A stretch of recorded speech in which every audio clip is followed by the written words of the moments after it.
Yep. Oh. So that's a first for me. Don't mess up. Everybody's watching. All right, we're going to be in Nehemiah. So I know a couple of weeks ago we started, we kind of went through an introduction on the book of Nehemiah, and so today we're going to actually start getting into our first, that's the wrong book, isn't it? Maybe I should put my glasses on. I opened up the Nahum. Nehemiah, there you are. We're going to just go through chapter 1 today, and some important things that we need to understand today. Really it's about when broken things kind of become normal, right? Who here has ever, ignored the check engine light on their car, right? I think everybody here, right? You get to the point where, I'll get to it. Right, car's running fine. You start hearing some noises. My favorite used to be my mom.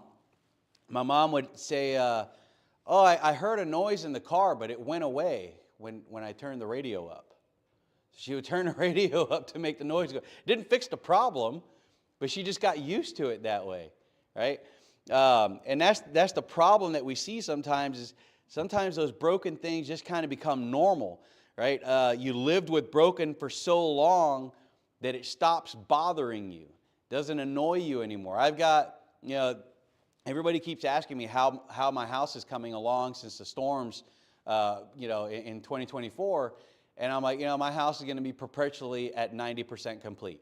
That's just the way it is. I've gotten used to that. There's cracks in my drywall in certain places that I haven't patched up yet. There's little things. I still got baseboard, all these little things. Yet something else always comes up that takes my attention away from taking care of those little things, so they never get done. Now what happens is over time, they don't become very urgent to work on until a catastrophe happens. Not to say that, my baseboards are going to cause a catastrophe, but you get the point that I'm making, right? You let that noise go along in your car a little too long, and all of a sudden, now it's urgent, right? You didn't fix it when you had the chance.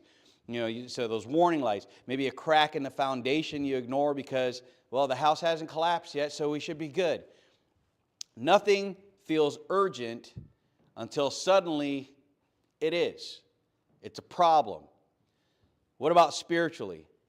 Have you ever seen a believer or maybe a family or even a church that was still functioning, right? They were still going through all the motions. They were doing everything they were supposed to do, but they were no longer guarded. They weren't distinct anymore. You couldn't tell them apart from the world, right? They really weren't strong anymore. They've lost that strength. The strength, just like Samson, the strength went from them, right? That's not collapse, per se. A lot of people would think that, your spiritual life has collapsed, this, that, and the other. What it really is exposure, right? You're being exposed now because you're unguarded. This is Jerusalem in chapter 1 of Nehemiah. The people had returned, right? And we talked about this a couple weeks ago. They returned, the temple was rebuilt, sacrifices were being offered again, religious activity had resumed. All these things. But the walls were still broken. The walls were still down.